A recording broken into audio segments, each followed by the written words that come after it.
જ્યોતિષશાસ્ત્ર અનુસાર ઘરની દરેક વસ્તુ પોઝિટિવ અને નેગેટિવ ઉર્જાનો સંચાર કરે છે. પગમાં પહેરવામાં આવતા ચંપલથી વ્યક્તિના નસીબ ખુલી શકે છે. જેથી ચંપલથી જોડાયેલી કેટલીક વાતો પર ધ્યાન આપવું જોઈએ. તો ચાલો જાણીએ કેટલાક જ્યોતિષીય ઉપાયો વિશે.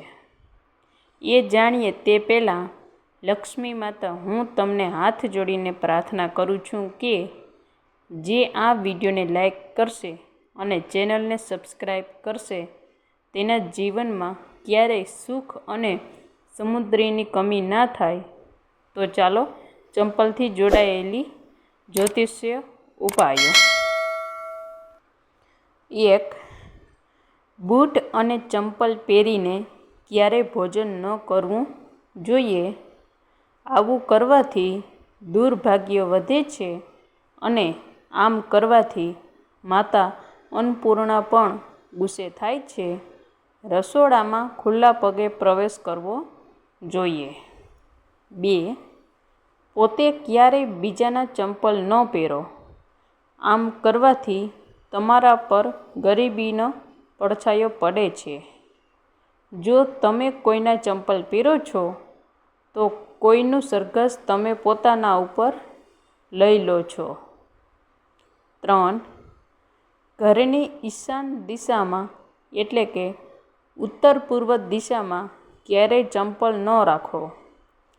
તેને ભગવાનનું સ્થાન માનવામાં આવે છે અને તેમાં બૂટ અને ચંપલ રાખવાથી દુર્ભાગ્ય આવે છે. 4. ઘરમાં ક્યારેય બૂટ અથવા ચંપલ પહેરીને પ્રવેશ ન કરવો જોઈએ. એવું માનવામાં આવે છે કે જ્યારે પણ આપણને ઘરની અંદર ગંદા બૂટ લઈએ જઈ રહ્યા છીએ ત્યારે ઘરનું વાતાવરણ ખરાબ બને છે.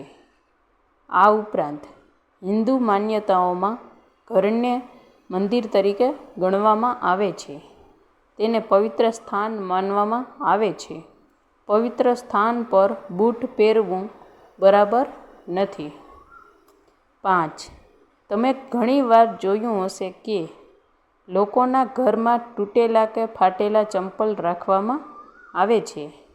લોકો તેને એવું વિચારીને ઘેર રાખે છે કે તોય તેને સારા કરાવીને રાખી લેશે.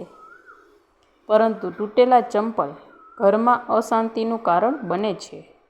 ઘરમાંથી તૂટેલા ચંપલને તાત્કાલિક દૂર કરવાનો પ્રયાસ કરો. 6. જ્યોતિષ શાસ્ત્ર અનુસાર ચંપલ અને બૂટનું ખોવાઈ જવું શુભ માનવામાં આવે છે. જ્યારે એવું થાય છે ત્યારે અશુભ ગ્રહો શુભ ફળ આપવા લાગે છે. 7. ઘણી વખત ચંપલ ઉતારતી વખતે એક ચંપલની ઉપર બીજું ચંપલ પડ્યું રહે છે. આવી સ્થિતિમાં એવું કહેવાય છે આ રીતે ચંપલ જોવું અશુભ છે. જે વ્યક્તિની ચંપલ ઉપર ચંપલ પડેલું રહે છે અથવા તો ઊંધું થઈ ગયેલું છે તો તેને તરત જ સીધું કરી નાખો. જો આમ ન કરવામાં આવે તો રોગની છાયા જે વ્યક્તિની હોય છે તેના પર પડવા લાગે છે. 8.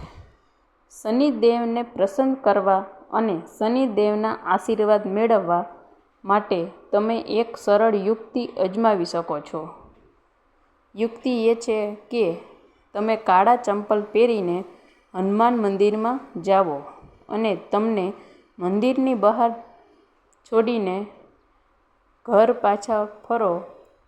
આમ કરવાથી શનિની પરેશાનીઓ દૂર થાય છે. આ ઉપાયથી તમારા ઘરમાં શનિની કૃપા રહેશે અને સમૃદ્ધિ આવશે. જો આ બૂટ કોઈ જરૂરિયાતમંદને આપવામાં આવે તો તે તમારા માટે વધુ સારું રહેશે. 9. ઘરના દરવાજે ચંપલ મૂકવાથી ઘરમાં ક્યારેય બરકત નથી આવતા. ક્યારેય કોઈની પાસેથી ગિફ્ટ તરીકે બૂટ ન લો. આવી સ્થિતિમાં તેને દુર્ભાગ્ય તમારા નસીબનો નાશ કરશે. તમારે તૂટેલા બૂટ અને ચંપલ પહેરવાનું પણ ટાળવું જોઈએ. આ કમનસીબને આમંત્રણ આપે છે. એવું માનવામાં આવે છે કે સ્વસ્થ અને સુંદર બૂટ ચંપલ પહેરવાથી ભાગ્ય સુધરે છે. 10. જો તમે શનિદેવના આશીર્વાદને મેળવી રાખવા માંગો છો તો એન્ટરિયા માટે જતી વખતે અથવા ઘરની બહાર જતી વખતે કોઈ પણ શુભ કાર્ય માટે ક્યારેય ફાટેલા ચંપલ કે બૂટ ન પહેરો. આ બૂટ અને ચંપલ તમારા જીવનમાં દુર્ભાગ્ય લાવી શકે છે.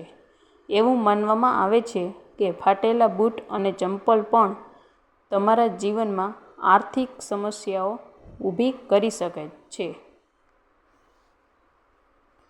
11. શનિવારના દિવસે તમારા કોઈ પણ જૂના બૂટ પહેરો જેનો ઉપયોગ ન કરતા હોવ અને તેને ચહેરા પર ઉતારો. પછી પ્રાર્થના કરો કે તમે તમારી બધી ધન સંબંધિત સમસ્યાઓ ત્યાં મૂકીને જઈ રહ્યા છીએ.